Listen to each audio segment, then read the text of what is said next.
महल के मामले में केजरीवाल का जो भ्रष्टाचार है, आम आदमी पार्टी का भ्रष्टाचार अब खुलकर सामने आ गया है। जिस तरह से सेंट्रल विजिलेंस कमीशन ने इसका कॉग्निजेंस लिया है तथ्यों के आधार पर, क्योंकि 14 अक्टूबर और 21 अक्टूबर को मैंने 2 पत्र लिखे थे सेंट्रल विजिलेंस कमीशन को।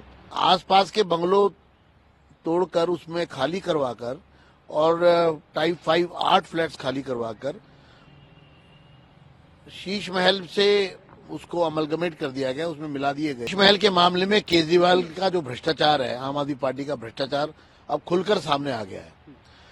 और जिस तरह से सेंट्रल विजिलेंस कमीशन ने इसका कॉग्निजेंस लिया है तथ्यों के आधार पर, क्योंकि 14 अक्टूबर और 21 अक्टूबर को मैंने 2 पत्र लिखे थे सेंट्रल विजिलेंस कमीशन को।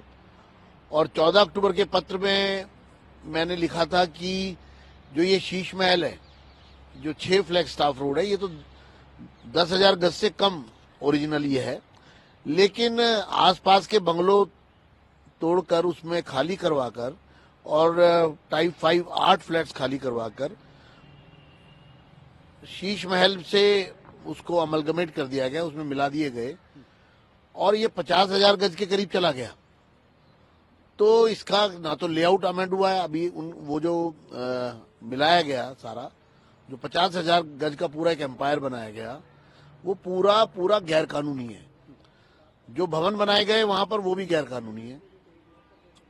दूसरी 21 अक्टूबर को जो पत्र लिखा उसमें मैंने लिखा था कि किस तरह से करोड़ों रुपए के ऐशो आराम के महंगे जो लग्जूरियस आइटम्स खरीदे गए हैं और वो भी किसी नियम कानून के तहत नहीं, और वो कहां से आए, और दूसरा जो सरकार ने खरीदे वो और उसके अलावा भी जो वहां पर थे वो कहां से आए। तो इन दोनों मेरे पत्रों पर सेंट्रल विजिलेंस कमीशन ने सीपीडब्ल्यूडी को एक फैक्चुअल रिपोर्ट देने को कहा। जो फैक्चुअल रिपोर्ट दोनों मेरी शिकायतों पर सीपीडब्ल्यूडी ने दी, और उसके बाद लेटेस्ट जो हुआ है वो सेंट्रल विजिलेंस कमीशन ने अब जो निर्णय लिया है कि वो फैक्चुअल रिपोर्ट की जांच करने के बाद की तथ्यों पर आधारित जो सीपीडब्ल्यूडी की रिपोर्ट है उसके आधार पर अब डिटेल इन्वेस्टिगेशन का आदेश जारी किए गए। और साथ में मुझे ये भी इन्फॉर्म किया गया है कि जब डिटेल्ड इन्वेस्टिगेशन हो जाएगी तो इस पर सुटेबल एक्शन भी लिया जाएगा। प्रश्न ये है कि पूरे चुनाव से पहले और सदन में भी जब भी हमने शीश महल का मामला उठाया, केजरीवाल जी चुप्पी साध गए, उनकी मुख्यमंत्री चुप्पी साध गई, सदन में बात तक नहीं करने दी गई। एक तरफ जब पूरे देश की, दिल्ली की जनता जानना चाहती है कि जो लोग अपने आप को कट्टर ईमानदार और आम आदमी कहते थे वो कट्टर बेईमान और सबसे खास आदमी निकले। इतना बड़ा बंगला, इतना बड़ा एम्पायर, तो मैं, और अभी तो इसमें और भी बहुत सी जांच बाकी है, क्योंकि जो शीश महल दिखाई दे रहा है खाली इतना नहीं है, वो उसके साथ वहां पर कई टावर बन रहे हैं जो अधूरे पड़े हैं, उन पर भी करोड़ों रुपए खर्च हुए हैं। वो टावर जो बन रहे हैं नए, उनमें क्या होना था, क्या बनाया जा रहा था, उसकी भी पूरी जांच होनी चाहिए।